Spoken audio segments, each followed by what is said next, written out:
এই natural calamities দুর্ভাগ্যজনকভাবে আমরা হারিয়েছি 32 জনকে। দার্জিলিং 21, মিরিক নিয়ে, জলপাইগুড়ি 9, নাগরাকাটা, কুচবিহার 2, মাথাভাঙা।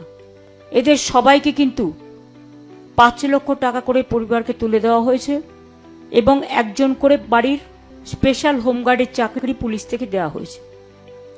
এগুলো আমি নিজে হ্যান্ডওভার করে এসেছি।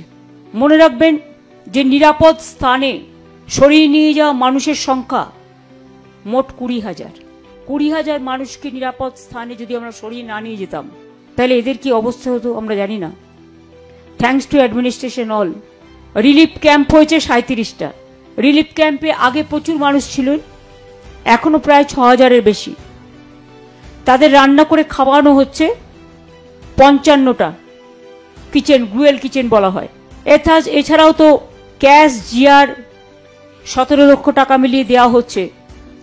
তাছাড়াও পোশাক থেকে শুরু করে ডিএম কিট থেকে শুরু করে আমি নিজের উদ্যোগে আমি পরশুদিনও যখন এসেছি 5,000 কিট সাথে করে নিয়ে এসেছি। সেগুলো বিভিন্ন জায়গায় ডিএম কিটসদের আছে। তাছাড়াও আমি নিজে উদ্যোগ নিয়ে আমাদের থেকেও কিছু করে নিয়ে এসেছি, কারণ আমাদের প্রত্যেকেরই একটা দায়িত্ব আছে এবং ডিজাস্টার ম্যানেজমেন্টের একটা অ্যাকাউন্ট আমরা খুলেছি।